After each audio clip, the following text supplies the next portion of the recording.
Hello, everybody, and welcome back to another episode of the Daily Crypto News. And now, my big question of today is, what is your favorite cryptocurrency for 2020? Has it been Bitcoin, XRP, VeChain, Hedera Hashgraph? Let me know in the comment section down below. I am really interested to see, and let's get into the content of today. First of all, a tweet by Ryan Zagone. He said, "Awesome to see Navin Blockchain, Sheila Warren, and Herv Turp together. I've learned a lot from each of you, and Herv moderated an IMF panel that I was on. Had a great time with Navin at Ripple." You can see here the tweet he retweeted. "An esteemed lineup of speakers in a trialogue session talking about a balanced approach of crypto assets. Nissid Desai, Herv Torp," and actually if you check the Twitter out here, "helping countries understand how emerging tech, blockchain, AI, big data, and digitalization can transform the economy. Navin Blockchain, he's a blockchain enthusiast, art of living, meditation teacher, cool dad." And Sheila Warren, head of blockchain digital currency at data policy at WEF. Talks fast, sings a lot, passionate about inclusive tech, views are her own. And WEF, by the way, is the World Economic Forum, which we talked about very often on the channel. The International Organization for Public-Private Cooperation. That actually sounds a little bit strange. But yes, that is what it is. And Ryan Zagone, we all know, at least I think you guys all know who he is. Intersection of tech and banking, interested in emotional wellness, experience at Ripple, Deloitte, and ABA bankers, advisor to Better Than Cash and Everyman. But yes, a former, at least, Ripple member. And he also mentions that right there. So pretty cool to see. Then we have some more info on the Swell event for tomorrow. Ripple's Swell North America webinar, 7/29/2020. And yes, it is still going to be tomorrow, and I'm still very freaking excited for that, guys.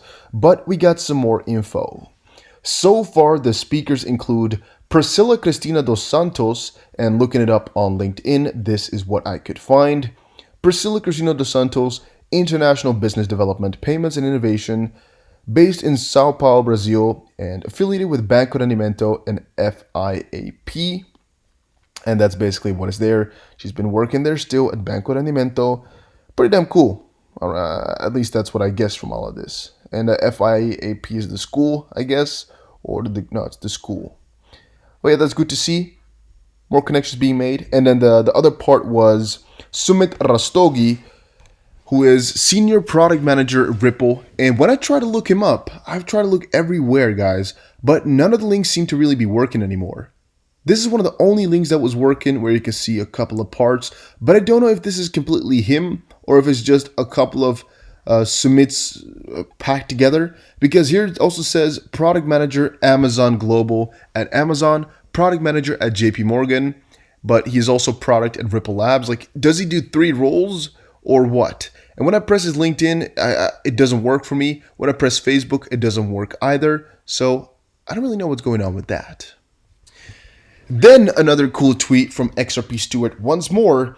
BCB, the global cryptocurrency broker, are really blazing the trail, bringing crypto into Corda. They're using DASL to provide seamless integration within fiat banking and access to the crypto ledgers such as Bitcoin, XRP, and Ethereum. He asked, which crypto ledger would be the most efficient? Well, there's actually a picture below here of something we covered yesterday. That's actually one below here. Is that the XP logo shown in their diagram? And we all expected it to be the XRP logo. We all kind of confirmed it already.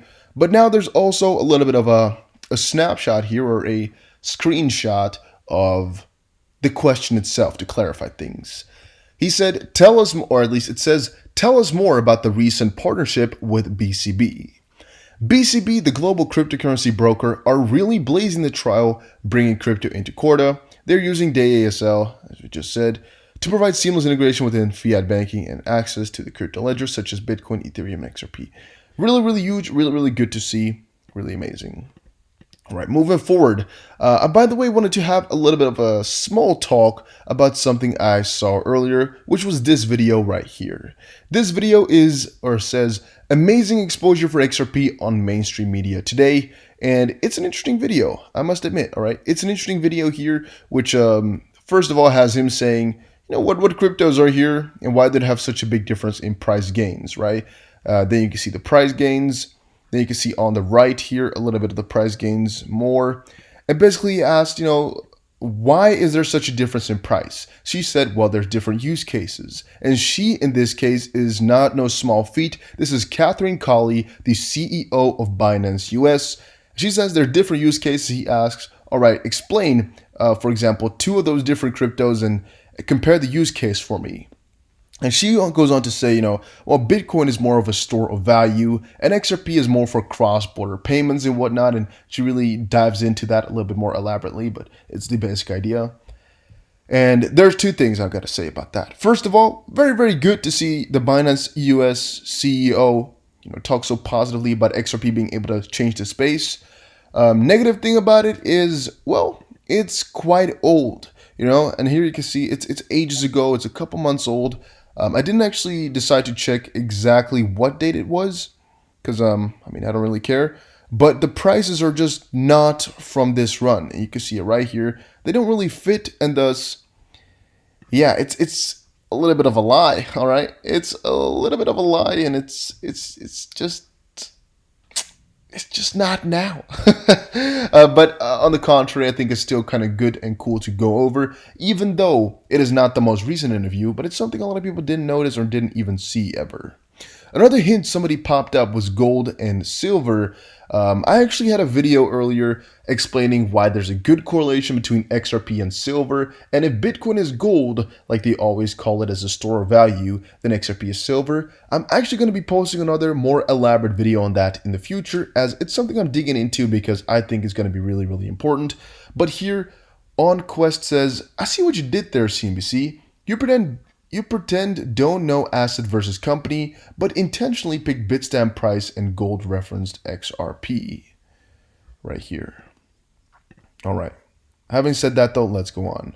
By the way, she also clarifies at the end that XRP is the cryptocurrency and Ripple's the company. As the guy says, well, XRP is Ripple, right? She says, oh, well, no.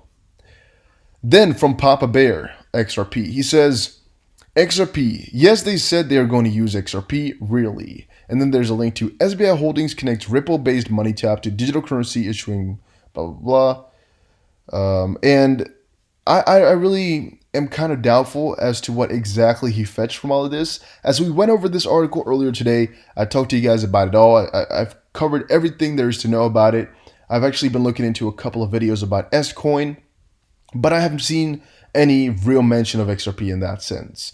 Anders Lundberg says here at the bottom as well, as far as I understand, S-Coin is meant as a currency used by MoneyTap, while XRP will be the bridge asset used in international payments later on.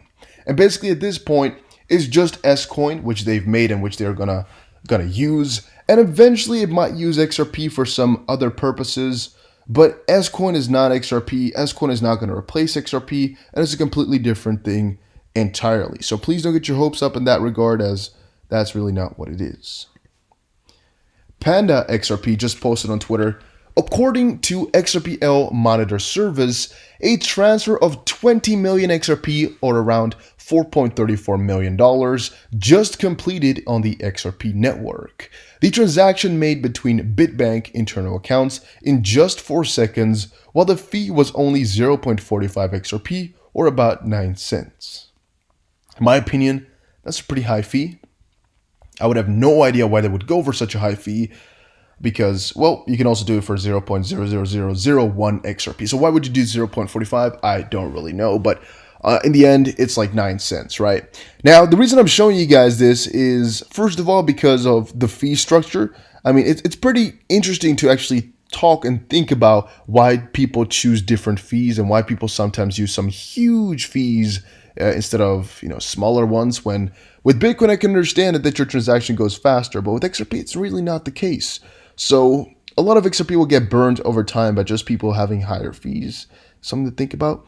And also the fact that is just such a huge alternative, such a huge thing. And that actually has to do with the video that we saw here as well, where she just explains the purpose of XRP. And the purpose of XRP is to just be a cheap, reliable, transparent, simple asset to transfer money around with. It's not really meant to be a store of value where you just put it in, never look back. No, it's meant to be used all the time. You want to buy something, you use some XRP. You want to transfer money to somebody else, you use XRP. You want to send money across the border, you use XRP. That's what it's meant for. And it's something we shouldn't ever forget. Then, a couple other things which I have really stumbled upon like earlier today, but I really didn't get a chance to cover yet.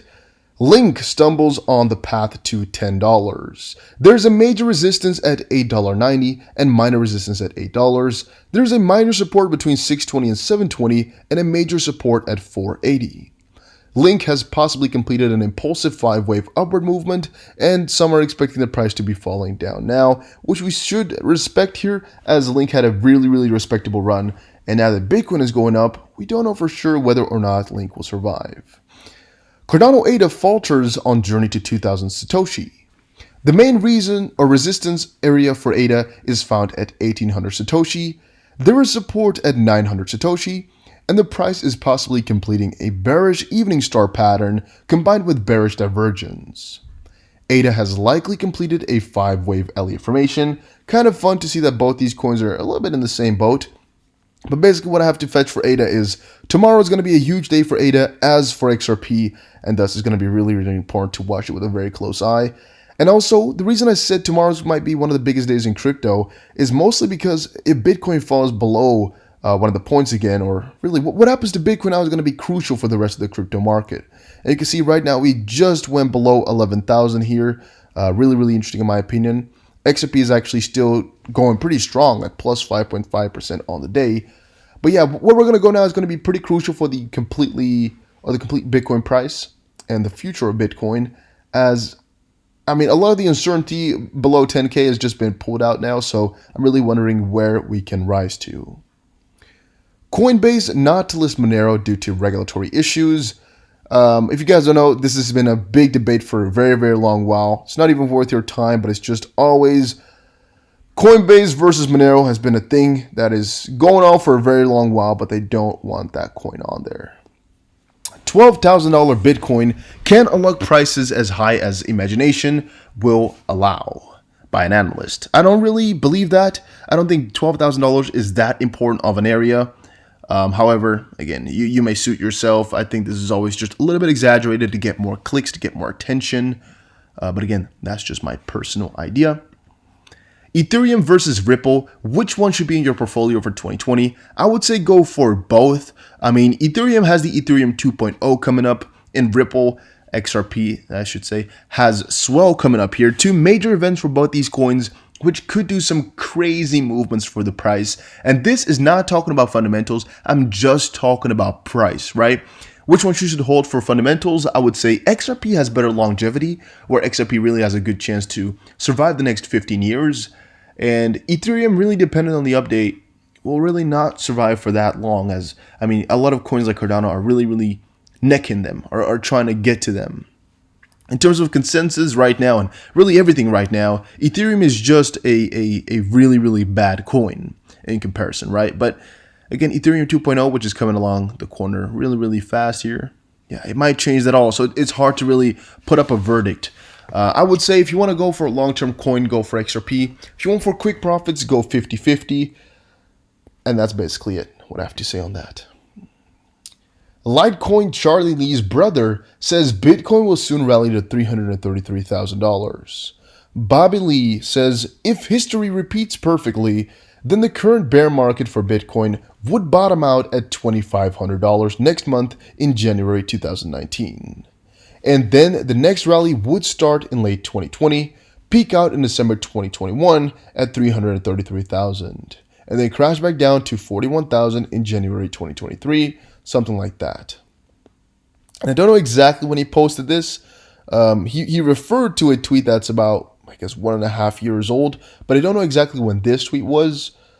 Cool fact, though, that he already kind of predicted it over here that something like that would be happening, which is interesting. But yeah, maybe 333,000 for December 2021 next year would be pretty damn good.